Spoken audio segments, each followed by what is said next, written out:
Alrighty, compliance, because I guess we'll just be honest about it. And the last time we did this, we had a technical glitch, and the video was great, but there's no bloody audio, which is the main important thing. So we're doing this for the second time, but we're going to go over what we talked about previously. So you're here to talk about compliance. And as much as people will roll their eyes at compliance like they do at health and safety, it's one of the cornerstones of looking after like building management essentially. And so how did you become interested in compliance, and what was your background before that? Yeah, look, it's an interesting journey. Sometimes you fall accidentally into a role and it becomes a life's work or a life's career.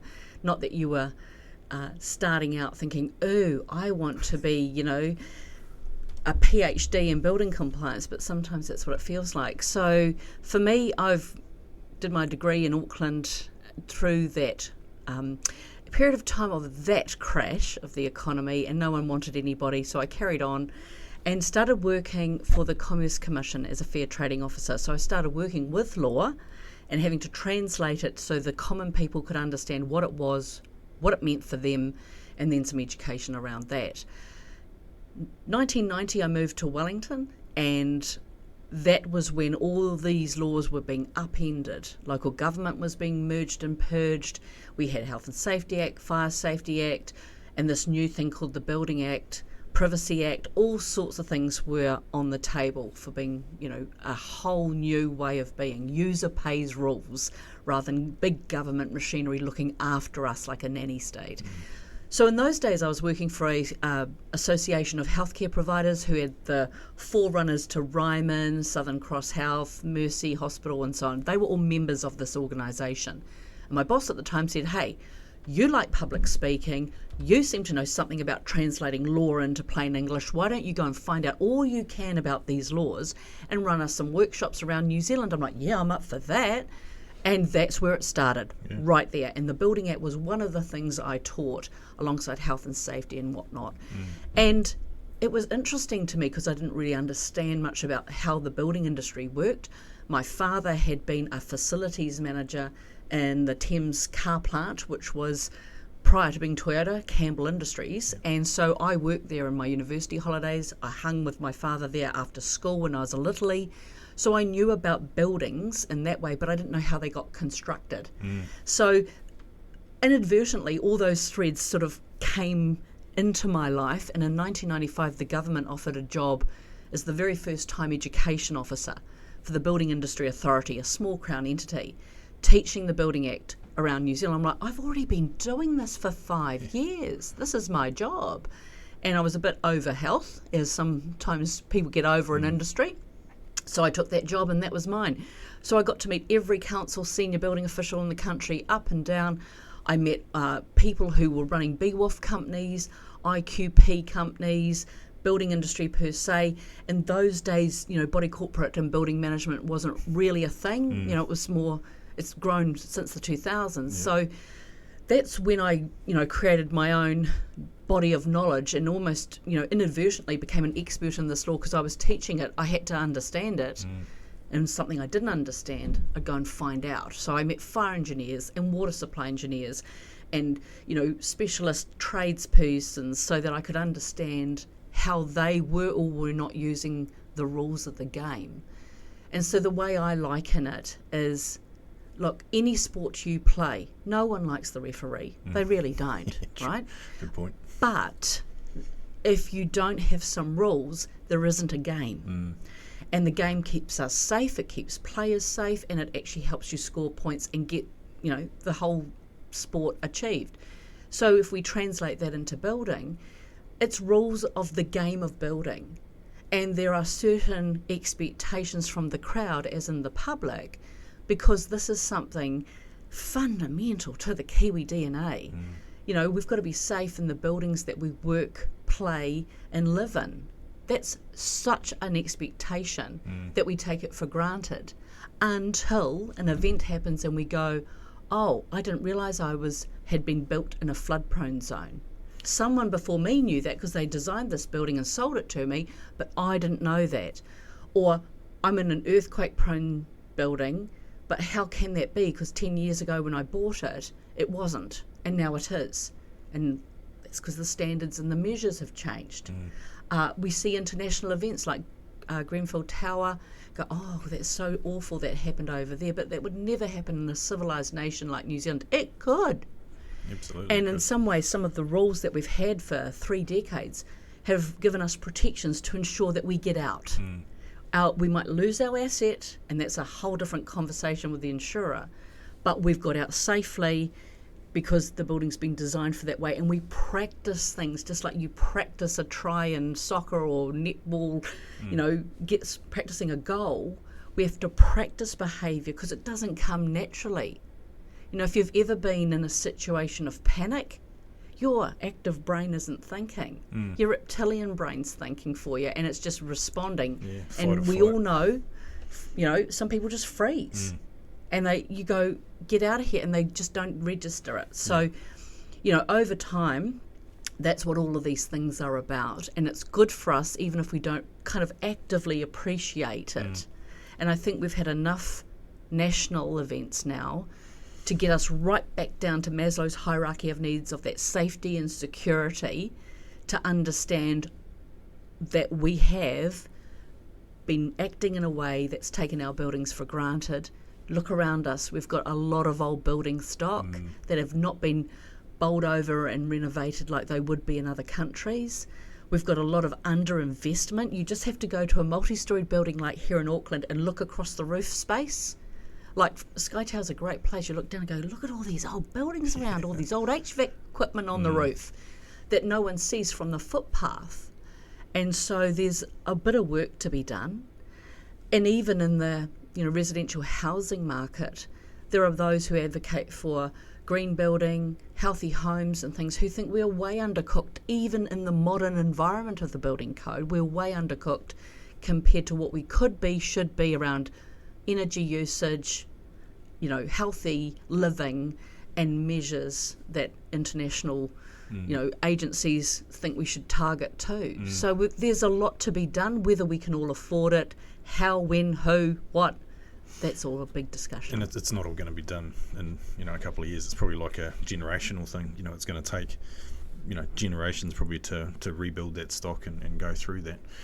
What you were saying before about how you took that information and you converted it into common speak, if you like so people could understand it. How did you go about that? Because that's when you read some of these bloody documents that come out of government, you think, that have been written by lawyers, you think it's like reading Shakespeare at times, eh? So how did you go about translating that sort of information? That's the part that I actually find the most fun, because I'm a natural learner. I love learning. I love teaching what I learn. And so I've got a curious mind. So I'd go back, and I had the blessed, fortunate situation at the Building Industry Authority to work with the man who actually wrote that bit of law. Right. So Brian Cashin was our lawyer at the time. He was like an old Rumpole of the Bailey character. He was amazing. And he'd also been an engineer and worked for Standards New Zealand. So he had all this wealth of knowledge. So he'd give me the background, policy, thought about what those phrases meant. And that's the sort of habit of inquiry, researching, speaking to the real people who wrote it, and then looking at the other side, how were councils implementing it? Like, there's a number of processes that are almost to the side of operationalising this because of the risks that councils carry in this space on behalf of the ratepayer. So I like looking at it from multiple lenses. Who wrote this? What were they intending it to mean? What do the words actually end up saying? And certainly over my career, you're right, it ended up from being more, as we'd call it, formal language to much more common English language, and even these days te reo. So you can sort of read it for what it's meant, and then look over here to say, how are people using it and what lens is that? And a good example is, thou shalt not start building work until one has a building consent, right? Yeah. For what things? And there's exemptions and various things around that, but that's a complex question in itself. Over here, people just go for it. People go either don't know or their tradie doesn't know, and they're just being practical and expedient, and they're not waiting for the formality. They're not waiting for a council to come and nab them, or they're not waiting or inquiring or picking up the phone to say, can I, and asking permission. They're asking forgiveness. So when you look at those two things, you go, when you're writing and delivering training, one of the bits of expertise Building Networks is known for is customising it to fit that audience. So what do you need to know about this? And then you put it on the lens of risk. What risk appetite are you going to take? Because I could tell you, you can't do this big refurbishment without getting a building consent. You could apply for an exemption, and that's a process in itself. Or you could go for it and suffer the consequences, which could be X, Y, and Z. And there's your choice as a grown adult what you do. Well, I can tell you, some people have sworn at me, pushed me, spat at me, because I am just the messenger of that news. But it's a shock. So I've had to learn to deal with people who have an emotional reaction to the facts and even blend that into a live training experience, because I know in their bubble mind what's going on. Like, this is a load of I'm not going to do if someone maybe do they can go get right? So you kind of have to juggle that, and I find that most interesting about human nature, because if we're trying to move an industry on in knowledge to provide good works to the owners, unit titled owners and whatnot, then we have to find a way to convert it to a pathway that's the least of resistance that they can accept and grow and change, when sometimes they don't want to. People say to me, developers build cities. Local government and government don't build cities. Developers build cities. And if you talk to planners in local government, they go, we control how zones and the city works. Yes, in consultation. But then if you talk to citizens, like, well, hold on, does anyone care what we want? Yeah. How we want to live might not be how the formula works for now for the economics of the development and building industry. We want to live multi-generationally with a adaptable house that gives us choices for families coming and going. Well, that's not what we've been given. That's actually a really interesting point, because it's one of those things where we buy what's been built for us. That's right. It's like we kind of just take it as we don't really have a hell of a lot of say into how the community should be formed unless it's through our council representatives and things. But we're generally just there to buy the apartment or the house that's been built, and it's like, here's what we've built for you, and you will like this. Look, it's interesting. I have become a big observer around the built environment because, it's of work interest to me, but it's just, as a human being, it's interesting watching the social dynamic. We've got near our neighbourhood a suite of townhouses, which, perfectly adequate for what their purpose are, excepting there aren't any garage spaces. And so we know, living in that community, there could be 3 flatmates, 2 families or whatever. There's usually 2 or 3 cars. Where exactly are they parking? On the street. So much so that the rubbish truck can't get down the street to go and collect the rubbish. The fire truck would never get down there, right? So we're starting to create safety issues in what was a planned approach to making people use public transport, which isn't quite as reliable as it could be from that community at this time. Well, you look at the old suburban streets that were sort of developed in the 50s and that, and they're wide, they've got big berms, and there's bloody acres of space between the front of that house and the front of that house. Nowadays it's like it's like Coronation Street. It's all been condensed into like these small, they call them laneways now, because we manage a few laneways out at Hobsonville Point, and it's a laneway, not a street as such. But that's exactly it. Rubbish day is a bloody nightmare. Just the practical, I guess, where we sort of come into it, where we see all the complaints and things from residents is from the practical side of it. Once you start operating these properties, that's do right. they actually are we able to operate them as they were intended? And a lot of the times they're not. Honestly, I'm with you. I say to myself, has anyone thought about what this building will be like in use? Has anyone talked to the future users, shoppers, resident apartment owners, children, elderly people, the range of people who use this? My eyesight isn't the best, and as I've got older, I have to use a handrail to go down. Even though there's identified nosings, it just makes me feel safer, because I think if I don't do that, I'm going to topple. But how many stairs have I gone down which don't have nosings for a starter, and they should, right? They should. And don't have two handrails either side because it's never been designed like that. Like, you got the historic things and the accessibility things. We look at it with those lenses. You know, New Zealand is undercooked in a lot of those spaces, and there's movements, you know, afoot internationally to have communion about these things. But again, we're talking about experts with experts. I'm like, let's bring in the community, even if it's focus groups, interest groups. It might be happening out there with iwi groups, which is amazing, but what about all the other groups that need to be involved to say, how do you want to live here, and what will the building be like for a facilities person who has to manage the jolly thing later? Like, how many times we get called as building networks when someone goes, Rosie, what do we do? Because there's no way to get up safely to go and maintain that bit of equipment that we're required to do annually, right? Or we can't get into that fire dam because no one's put any maintenance hatches in. We know it's there somewhere, but it's not. It's like all of those things, which is like, is that really an operational budget item or a capital expenditure that someone should have thought, at the beginning of this job? It's not just about whacking this up and selling it off, but this is going to last in New Zealand probably way longer than this arbitrary 50-year thing. And it's probably got an indefinite life. Therefore, the majority of the issues are going to come in the operation of it. Oh yeah, what is it? The build stage is only like 2 or 3% of the building's life, you know. And then you've got the other 97, 90, 98% that people like us have to deal with. Yeah, and I think there's got to be more consultation, more consideration given to those things that you were just talking about.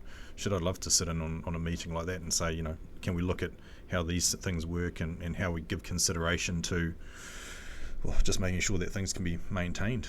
It's one thing that's puzzled me when I've trained facility managers, you know, in building BWOF compliance, what can be consented, what doesn't need to be, and things like this. It staggers me. I do a survey and I say, how many of you, as very experienced facilities people, have ever sat on a design meeting with architects, engineers in the planning, usually for a portfolio, right? We're not talking about a one-off building, like a portfolio approach, a big lot of stock. How many of you ever sat on that meeting and contributed your facilities view? Hardly anyone puts their hand up. It staggers me. I'm like, that's a no-brainer, surely. You're going to inherit the building. Someone over there in projects is doing it, or an external party is designing it, and they've had zero consultation with you and your team and your contractors who are going to be servicing that building later. That, you know, they call it soft landings, right? I would call it something else, which is probably not podcastable ready language. Yeah, and again, I think it comes down to that sort of the attitude, or the you know, how it's always been, where you will live in what we've made for you and you will manage what we've made for you, and you don't have any input. And I think that could be it could be quite an interesting subject matter to get into, is how these buildings are designed better for what people want and how they should be operated. Yes. People can put all sorts of restrictions in lease agreements, can't they? You know, you can't have any more than X number of people here, no pets, no this, no that. And then you go there and you see all these pairs of shoes outside the door and different things. You go, yeah, people are going to be people, and especially with economic stress, you know, needs must. So you're going to do what you have to do. And I think about the people displaced with the floods and things at the moment. You know, it's all very well in the emergency phase. There've been a lot of assistance for people with pets, for example, but they need a home to go back to. So let's say they're in temporary accommodation, which previous to that said 0 pets. Well, what are they going to do with their 2 dogs and 3 cats? You know, it's that sort of thing we've got to think about. Are we trying to change our culture of how we live through those rules? Are we trying to better our building stock or better the living and working environment for everyone with the way they want to live and why they've come here? You know, some people would look at some of the buildings you just described here in Auckland and go, no way. You know, I'll stay in the South Island where I've got my acre section versus that. type thing. And some people have absolutely zero problem with living in medium or high density, accommodation, because it's what they're used to. So providing that range of options, and then it's about community. Like I've moved back out of the city in Wellington out to a suburb I used to live in 20-something years ago. The demographics completely changed, which is an interesting observation in itself. But it's a village community. So I am used to walking to the supermarket, walking to our local restaurant, walking to where I go to have my recreation, and there's lots of lovely walking tracks and parks, right? So I'm living in a place which people wouldn't normally identify as being Wellington because they don't associate it like that, right. And someone had thought about that. This community was sort of conceived in the 60s, built through the 70s, 80s, and then it's been developed on. But someone thought about how are people going to live here and how do we give them access. It's not like it's a new thing to go green, but it was like, how are people living? And then how will the public transport work to get to the trains, to get to the city where you work? So they'd already thought that through. But when you go further up the hills in Wellington, now you haven't thought it through, because there is no way, a young professional couple with a family who work in the city and have children's sports at different ends of Wellington as a region are going to use public transport for all of those journeys. It's just not feasible. So, looking beyond, and I think, that whole thing about co-creation and co-design makes for better rules. Even the rules, when they design the rules in some countries, that's what they do. They start with those people and going, how do we get that feedback into the design? Not just experts, because experts have agendas, God bless, and they have risk. If you talk to an engineer these days, because of all of what we've lived through post-Christchurch, Kaikoura and all of the rest of it, they have risk adversity in their professional practice. They can't not. So you can't get a clean perspective. And how do we know this? You take a single building, you get 4 teams of engineers to go through, and they all come back with a different earthquake rating. How is that possible? Other than their risk inputs must be different. That comment about the rules is interesting, because I think in a lot of body corporates, there's the rules and you live to the rules, whereas we've got this idealistic little conversation that we're having about getting feedback before these things are built and developed. You could almost say to people, look, what do you think about these rules? Can we add them in? Can we take them out? And I know that happens after the fact, once people move in, they have the AGMs and the building operates. But there's a lot of buildings now that are starting to be more community focused, which is really great, and some of the developers are really leading that. And they've got community facilities, and it really enhances their product, if you like. And so their rules are slightly different around how the common areas are. I guess they're still treated the same, but there's a lot more buildings now where you can have a pet.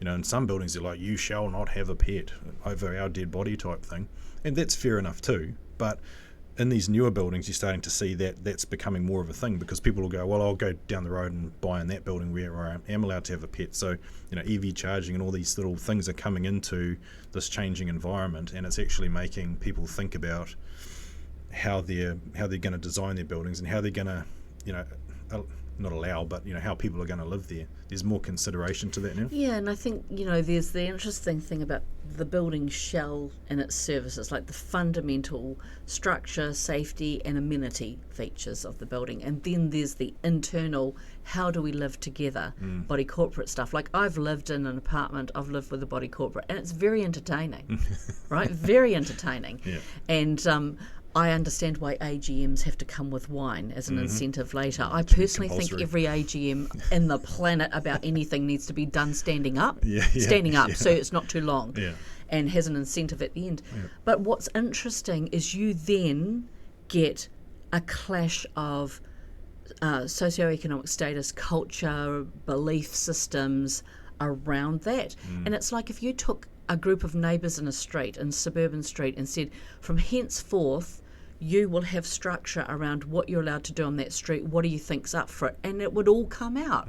So you take those same people and put them in a vertical building and say, now let's try it. Of course you're going to get it. I mean, I'll give you a classic example. small apartment building, people in the same sort of age bracket, professional class, salary, the whole thing, minimalistic children, so they're kind of middle-aged to baby boomer kind of age. Then in comes parents with babies and children. People go, don't leave that buggy in the hallway. The hallway's, and there's children's toys and there's noise. Then someone gets a dog and that's yapping because they're at work. And then someone decides for extra cash they're going to open an Airbnb. Right. All of those things, and they start coming to light. And when I go in, here's little old me going, is our building on a fitness current? How about that lift now? What about the CO2 extractor system on the underground car park? So they take it for granted. To me, there's an element of those long-term maintenance plans that gets forgotten over the personalities and the politics and the living behaviours. So they stress and worry about those and absorb an inordinate amount of time talking about those body corporate rules. And fundamentally you go, when's the last time you had a base building survey done by a proper surveyor to tell you really how much life's left in that roof? You've been having your WOF circled on year after year, but how much life is left in that lift? Because one day you're going to get a rude statement from this independent qualified person who says your lift is now redundant and you need a new one. So where's that been budgeted for and planned for, as opposed to just your operating expenses? One body corporate that I ended up getting associated with on the side, we're looking to contract someone to paint their roof, and they looked at the sum of money. I said, that won't even pay for the scaffolding. Seriously, you hadn't thought this through. And so I said, well, how do you know what state the roof is in and if it needs a full replacement? How was it surveyed? Someone stood on a field next door and put binoculars up and looked at it from there. I'm like, okay, so you're making these big decisions about assets and liability on really poor base information. That's not professional enough. So I'm a big advocate for professional building management, because then you've got expertise at the ready and you've got an access to resources, surveyors, painters, whatever, that are there to give you a proper quote. I mean, honestly, endless nausea going over with people trying to do it like amateur or aren't aware that even if they go to what they think is a professional, that person might not know the rules. It's like me coming to you going, I want to actually, make sure we're all black ready, and I go to someone who's a junior rugby player. Well, they must know what they're doing because they're a rugby player. Hold on. Have they been schooled in all the rules that actually are there, or are they just the cheapest quote on the day? Yeah, that rings a lot of bells for us, because at times, we'll go and get quotes for committees and body corporates and things like for big projects, and then that's far too expensive. We can't afford that, and we've just wasted like a week's work, preparing all this information for them, and then it goes down the gurgler because they've got this. Some of the figures they're just not prepared for. When you're looking after a big building, then the figures are always going to be bigger than when you're looking after your house. Except this time you've got to, you only have to pay a portion of that figure, not the whole thing. I just wanted to go back to what you were saying about compliance before, and how you had to, interpret it for the common person. How did you find that across the country? Like, did every council have a different interpretation, or has everyone sort of interpreted it exactly the same, or is it quite different? That, it's just amazing. When we had a population of about 3 million people, we had 122 city, borough or district councils for the nation, right? And that all got merged and purged and amalgamated around the late 80s. So then we went down to 74, and now we've got, in the 60s, and we've got private building consent authorities as well, and Kia ora. So if you look at all of that, and again, we're talking about risk profile. If we had just one agency with 64 different officers, would we get consistency of interpretation? Right? Even as a big agency, if they all reported to the same person. And even so, you'd have to have ongoing training, mentoring, coaching, and disciplining around narrowing that interpretation. So the rules would have to be very confined and very specific and very prescriptive to get that outcome. We live in an environment where the Building Code of New Zealand has been a performance-based one since 1992.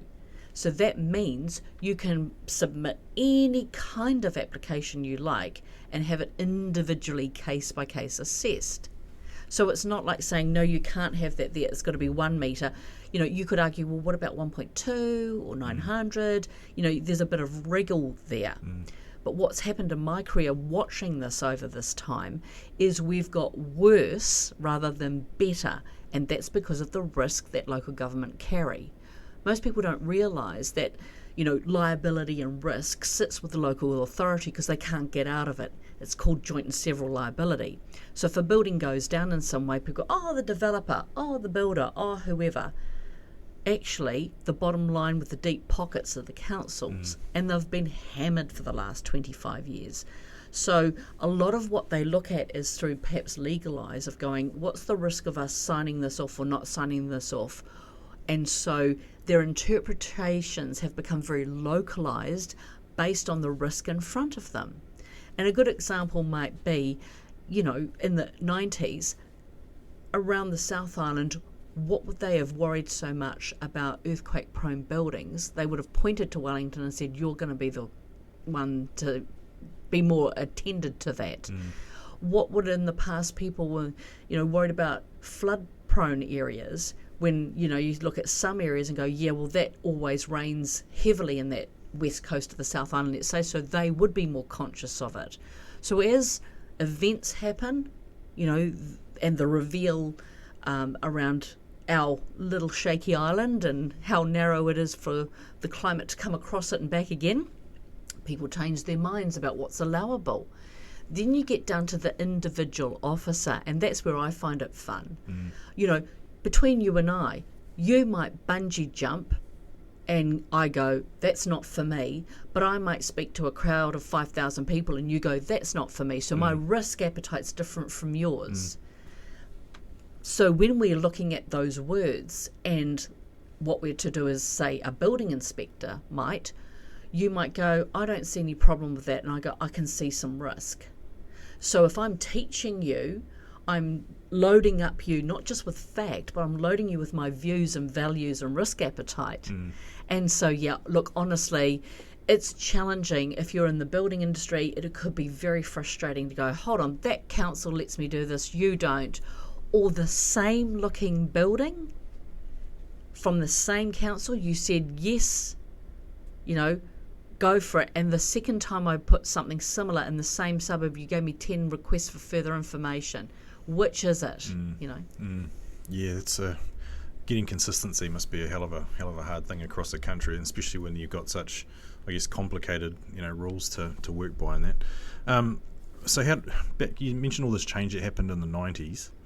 That's when the BWOF thing started, was it? Yes, so the Building Warrant of Fitness was a brand new thing in the Building Act of 1991, and it took a couple of years to bed down. So the first WOFs we ever saw in the country were in the 1993 onwards, and they've been rolling ever since. So it's not new news, but people own buildings or move to buildings where there's a WOF and have never heard of it before because it's not a current thing. I might say I looked at your WOF on the way up here in this building we're in, and it's current, so you can breathe easy. That's good. Good for that. But you know, it's that. What was its purpose? It was to replace the big government agencies who used to come around and look at buildings. The Marine and Industrial Department would look at lifts. The New Zealand Fire Service would look at your sprinklers or your alarms or your fire hose reels and so forth. And that all stopped, right? They just stopped doing it, said user pays. Landlords have to do this for themselves and engage people themselves, called independent qualified persons, to do that work. So it's been going on a lot, and it was there to basically say there are a number of big equipment items that are so technical that if a landlord doesn't service them or an owner doesn't service them, they're going to break down and put safety risk for the occupants. So to force the owner's hand, the law was making this annual WOF cycle to prove the point that over the course of the previous 12 months, the owner-landlord had had that servicing, maintenance, planned preventative and reactive stuff documented and done. so they could honestly and faithfully put the WOF on the wall each year. The Aussies, they're quite envious of that system. I've noticed talking to a few people over there, they're like, shit, that sounds like a really good idea, and how it sort of it takes a lot of the paperwork side of it off the building operator, and they can, like we do here, we have the compliance, different compliance companies who do the administrative side of it. They don't have that sort of thing in Australia as far as we can tell. Yeah, it's interesting. Australia, the different states are a country to themselves, so everyone does it quite differently, and some of them absolutely swear that they've got the same system we've got. They've got parts of it. So they'll have a fire statement for the year, and all the fire features might have been looked at by a company. But the difference is it's a once-off thing as opposed to a 12-month view. And then there'll be a building statement that those particular things have been looked after. So in some states like Victoria, doors are a thing, fire doors, automatic doors, access control doors, and they're documented very well. But you might go, and who checked that lift last, type thing. So again, technology moves a lot faster than what the building code does. And you'd think about things like security systems, cameras and things replace a lot of the human error we had in the past. Electronic monitoring of doors, for example, might tell us a lot more about what one human being once a month going through with a checklist might. But we're still in that phase of old things. I mean, God bless, I deal a lot with people who go, I want to see your logbook. I'm like, dear Lord, we might invent a app or a system that could do this a lot more efficiently. But I want to see the logbook. I literally just before I was here came from a building where I saw a folder with the WOF on the front and checks in the logbook. I pray to live long enough in this career to see the generation of logbook people see you later reach their eternal heaven of logbooks, and we go back to the digitisation, which is in time, real person. If I said to you, Brady, I want you to look after my portfolio and I want a dashboard at any given moment, I don't know how many rubbish bins are being collected, toilets are shut down, but also all these safety things are being monitored. And any red letter things, I'm going to approve you immediately to go and get fixed for me, because that's a risk I'm not prepared to take. It's lost in a sea of a folder in someone's office who's not got that dashboard today. So when someone comes along and goes, oh, we've got a $20,000 bill to fix, da-da-da-da-da. It's like, hold on, I haven't been planning for that, and we're at the end of the budget, we haven't got it. Yeah. And now you're stuck. Yeah. So I think there's a lot more administrative efficiencies and real-time dashboard efficiencies we can have, which this BWOF compliance needs to move into, but also to make that public information. Like, why is it not available?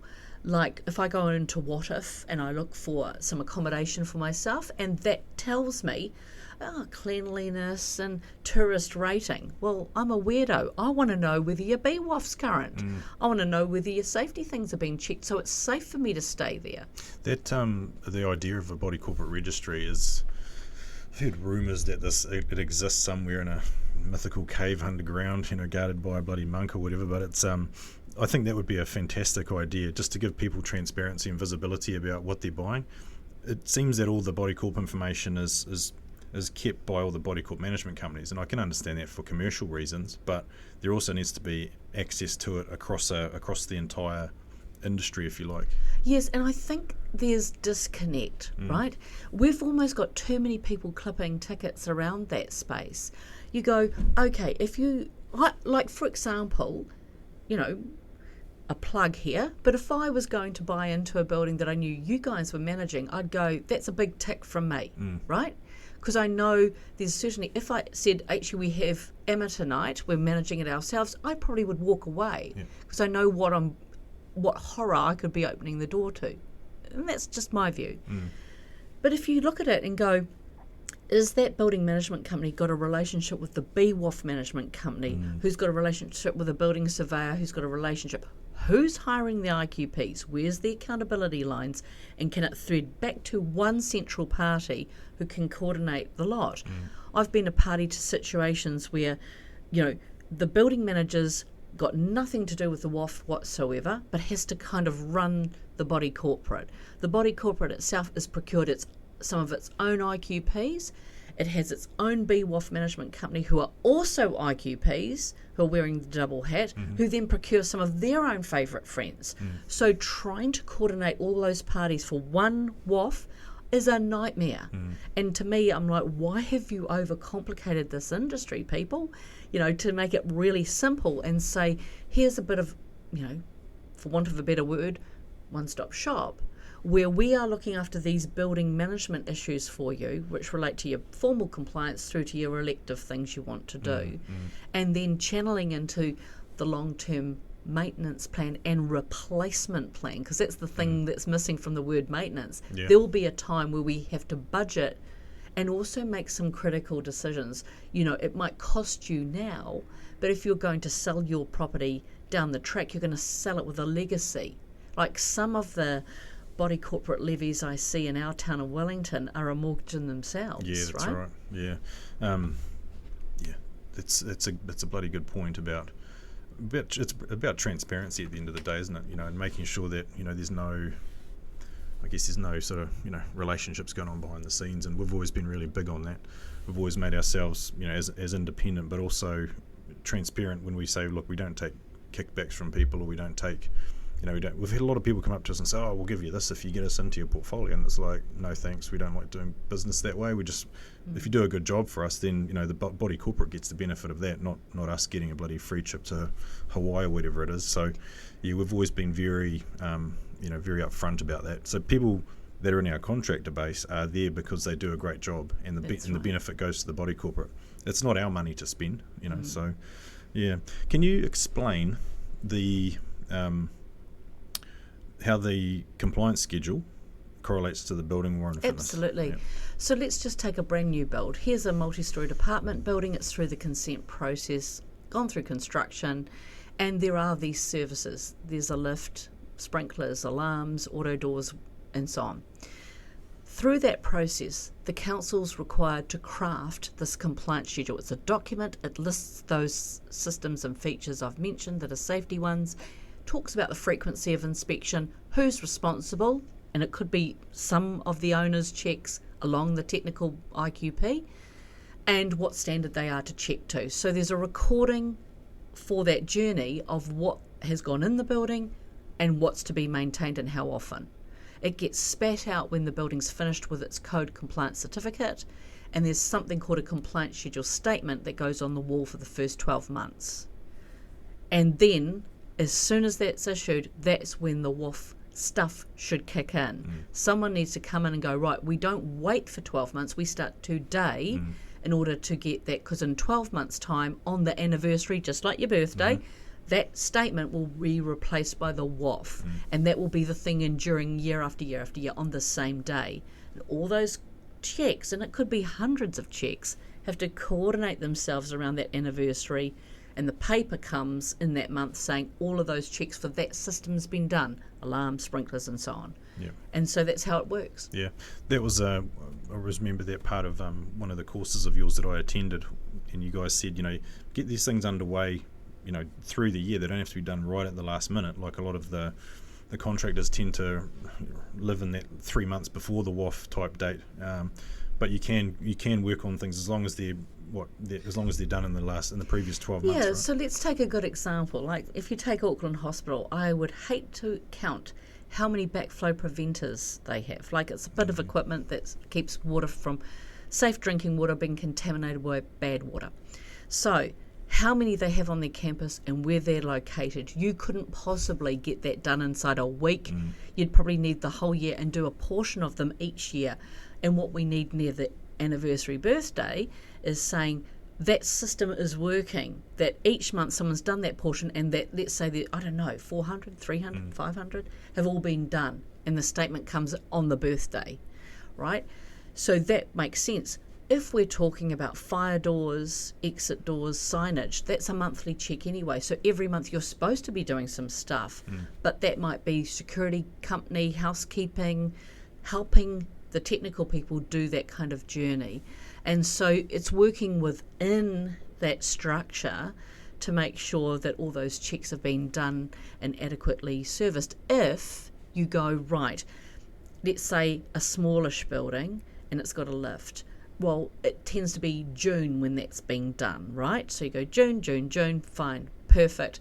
And they go, well, the WOF's sort of due at September. Right, we've got this window of time if something major is found to get that part probably from offshore into the country, into the building, and put a work order in and get it all signed off and get ready to go. That might have worked. What we've known through COVID is some of the product and the supply chain issues means that could be 6 months in waiting. So it's almost like when you get that lift person signing off in June going, look, can you look forward now, forecast anything that's going to happen in the next 12 months, any major parts that are coming to the end of life, so we can start planning to order it now so we're not having to wait and get delays. Because then the whole thing blows out because we're supposed to have been working. Now we could close the lift off and say it's not available for use, that amenity's gone, people with disabilities who may live up floor are going to have a major, there's all those other risks involved, and still walk forward with our WOF, but that leaves a really big building maintenance and management issue. Yeah. What's your experience with seeing buildings that have had like overdue building warrant of fitnesses, and what are the ramifications of that if your building warrant of fitness goes overdue? Yeah, look, again, there are several things. One, the Building Act itself has a lot of penalty in there. There's infringements, instant infringements. You could have a notice to fix on your file that should go on every apartment building because it would be for the building, not just for the common areas. So that could affect a sale, right? And you could actually have a fine put against you. You could be taken to court. It could be deemed dangerous and insanitary at the worst end. In the last 10 years, I haven't seen huge amounts of that. We aren't a big compliance and enforcement nation. Our friends in Australia are. Our American colleagues certainly are. So if that building was plonked in another country, you might go, you would be penalised through the authorities. And that is local government in our case. On the other hand, it triggers off a whole series of questions. What about Fire Emergency New Zealand? They have rules which feed into this with your evacuation plans and schemes. What about health and safety? You cannot say we've got no slips, trips and falls in this building, no asbestos, but we've got these fire things that haven't been serviced. So it's a health and safety issue.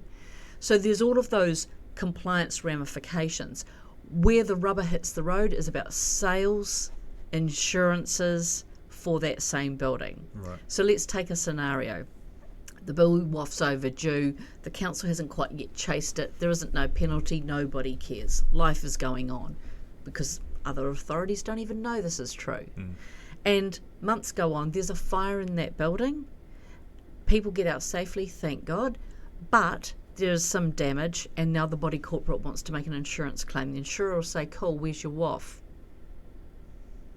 Well, how does that correlate? Well, maybe there's a sprinkler that didn't activate quite as well. There could be loopholes where the insurer could say, sorry, there's a kind of bit of a cause and effect here, or an impactful, remedy. We've seen this with earthquakes. The WOF isn't about structure, but the WOF is also about a means of escape.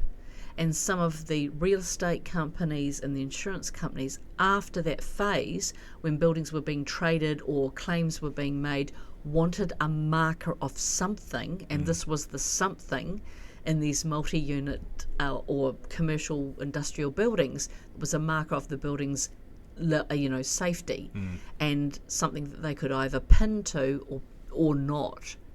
And you think about how that was taken for granted, then people were in a bind. You can't retrospectively make that WOF good now. Yeah. You mentioned health and safety several times there, and I think there's possibly a bit of a grey area around where compliance ends and health and safety begins, or vice versa. What's your sort of opinion or definition of that, where compliance and health and safety meet up, or is there a bit of a grey crossover area as well? Yeah, look, I think there's three things, right? And I'll put fire safety in the middle of that as well. So the Building Act and the BWOF is about the practical equipment, structure and fabric of the building, right? So compliance about that should be the material. When it comes to fire safety, it's the behaviour of people in a fire or an emergency. And when it comes to health and safety, it's the behaviour of people interacting, of course, with the building about anything other that's not those two things. So, for example, if you see someone go, okay, we've got a current BWOF on the wall, all our systems are all perfect, they've been maintained, big tick. We've practiced our fire planning, we've done our trial evacs a couple of times a year, we're all good with that. And of course it relates to the fact that these people have behaved in a manner using the equipment in the building that is there for their safety. They've used the fire exit door and they can get out. So 2 ticks. We then go, yeah, but you know what, on your stair you don't have any nosing, it's an older building, it never did. And someone's gone, I nearly tripped and I didn't feel so safe about that. So could we have some of those EcoGlow Hazo strips down the nosings just to make it that extra bit safer? Someone signs that off, the job gets done, and now you've got a health and safety issue ticked as well. So that's how the whole 3 could go together. So it's not so much grey, but that they build on each other in staircase, because you can't say the tripping thing's okay if no one got out of the building because of the fire evac trial hasn't been done. And if they did practice the fire evac and got trapped, then obviously the BWOF's wrong because the door didn't open. Yeah, right. Yeah, no, it's a good definition, that, because in some ways they sound like similar things, compliance and health and safety, but that's a really good way to, just to clarify that, and I think that'll be quite useful to people that are, that are in the industry or just wanting that little bit of, explanation. Yes, look, if we were drawing it, you draw a big circle, right? And when I'm training, that's what I do, a big pie of health and safety ink. Like, that's the bigger question. And then a semicircle in there is, your fire safety, and it could be hazardous substances, asbestos, any other safety type issues. But fundamentally at the core, we're talking about a building structure, not a boat. So, it's at the core of it. Yeah. And if the core's wrong, you've got some issues around health and safety per se. Yeah, nice. And all these people that are involved with the industry, that are, keeping us safe and keeping these compliance things up to date, they're called an IQP. Yeah, it's interesting. There are several bodies in this game. So the independent qualified person is not independent from the installer. They're independent from owning the building or a share of owning the building. So, for example, if I lived in one of your buildings you managed, and I said, well, I'm an expert in this, I'll be your IQP for, HVAC, I've got a share of ownership of the building, I probably should not do that. But if I was an employee, and said, actually, our building management company can offer that service for you, that would be fine. And so the usual frame for IQPs, because it's technical, and you look at multiple disciplines, we're talking fire trade, HVAC, lift, backflow plumbing, doors, and so forth, they're usually coming from a company that already installs those things. So it's an installation team and a servicing and maintenance team. So that makes sense. So they're independent from owning it. So there's no backhander to, it's my vested interest as an owner to keep my own building WOFed, if you know what I mean. So that's their job. What is challenging in that space is, why would someone who works for an installation company say, our people didn't do this right? But that's sometimes what they find. Inevitably, IQPs have to look at the building, and you'd presume the building was built right in the first place, and all they're doing is maintaining and servicing. Well, I must say, in the last 10 years, that's the inquiry. People ring us up after doing training with us and say, Rosie, there's a real issue here, or Grant, there's an issue here. We've got trouble because it's not even installed right. There's no test switches. It looks like it wasn't commissioned properly.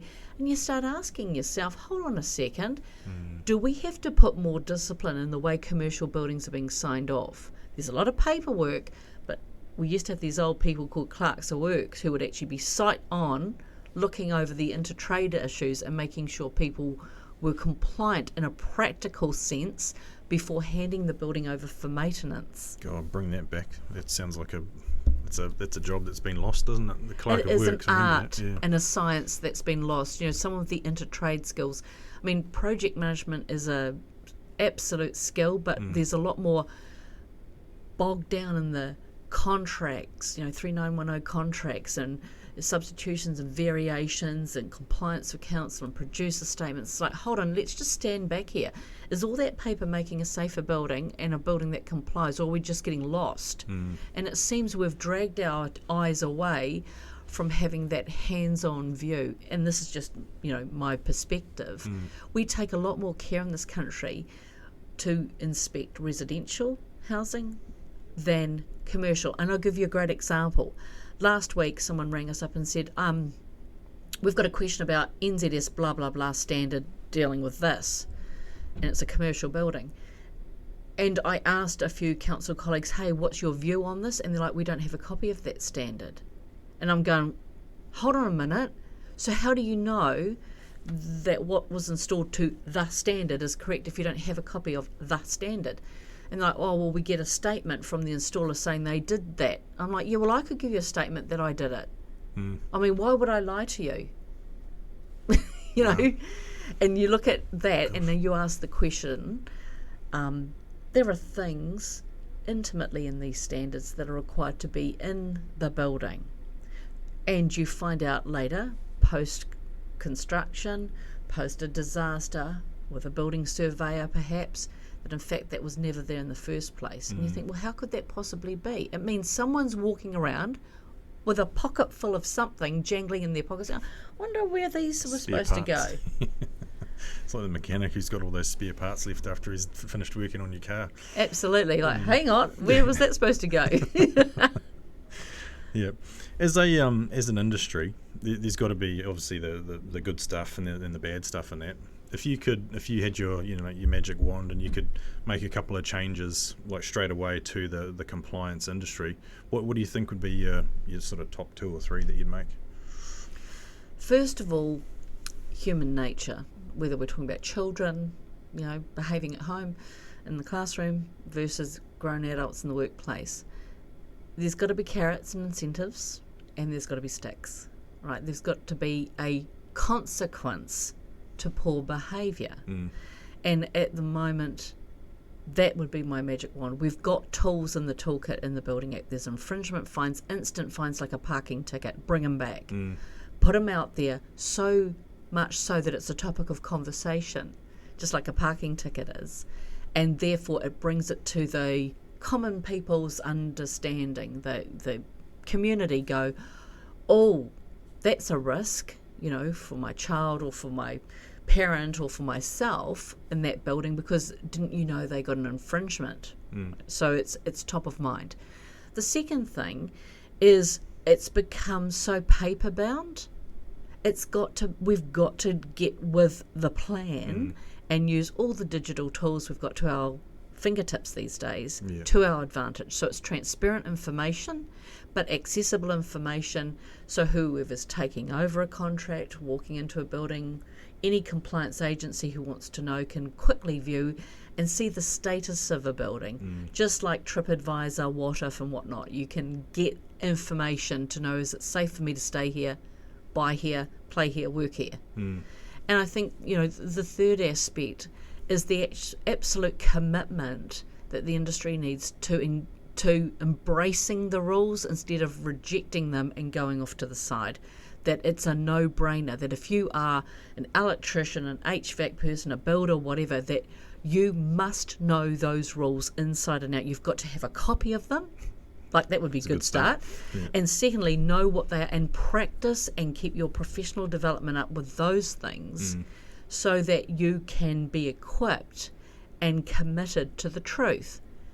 And the last thing, which probably should be the first thing, we've got to relook at how commercial buildings are procured, because everyone says it's a drive to the bottom. They're procuring the lowest possible cost, and then to hell with whatever. It breeds shortcuts, it breeds outtakes, and it's a burden for the rest of you who look after buildings that the OPEX budget blows out for what should have been a CAPEX expenditure, and that seems to me totally unacceptable. Yeah, totally agree. Like all 4 of those things, especially around the technology, I think that's Today it should be so simple to set up a system where you click there and it goes into a cloud and everyone can access it. That's 20 years ago that might have seemed like magic or whatever, but it's like now it's we do it every day with what we do, and shouldn't be that hard. Do you think that should be led by local or central or the central government? I personally think it needs to be led by people like yourselves who deal with the real people in the real buildings they were talking about and saying, this is how we want to store our records. This is how, we ask you to engage with us to access our buildings in the first place for these checks. We accept that's part of the deal, as part of, say, this body corporate. And this is how we're going to store these for all of our benefit. So if anyone at any fingertip is needing to sell, reinsure, revalue their property, they've got all the information to their hand. And, look, we're seeing it finally. I've been looking at some real estate recently, and I'm pleasantly surprised at the conversation, whereas I remember in the 90s, what would you want a CCC for? You get council files 800 pages scanned long to wade your way through, and there's all these declarations, what they do know and what have you, cladding types and what have you. That's a mature conversation. We need that same mature conversation when it comes to commercial and industrial buildings about building safety and compliance. Yep, well said. Just before we wrap it up, can you tell us about the business of Building Networks? Yeah, absolutely. So Building Networks was started in the year 2000. It was my Y2K moment, and we provide education, training and advice in building code, building act and building compliance. So we have an online school which you can look at buildingnetworks.co.nz, and we do customised training packages for people who want something bespoke specific to their group about any of those rules, including fire safety and health and safety. And so we've been a virtual business. We provide training wherever in New Zealand, and of course our digital online school has grown over the years with topics. There's free things on there to have a look at, as well as stuff that you need for continuing professional development. Well, there's certainly, I was just having a refresher of it before we sat down, and there's certainly a lot of information on there. You might give away too much information. So well, that's part of the thing, like after all these years, we're now into legacy mode. I've got some cool projects up my sleeve, which maybe I'll talk about another time with you. Cool, yeah. But things that I want to leave, Aotearoa better than what it was when I started in it about this, that it's top of mind consciousness from a little child all the way through, that these things are important. We do take it for granted, but when events happen like we've just had, it brings it home that, our homes, where we live, where we work, where we do recreation and play, are so vitally important to us, and they can be a liability around our neck, or they can be an asset, but more importantly there's a heart there. And if we don't put some of the protections in place around our heart, then we're up for misery.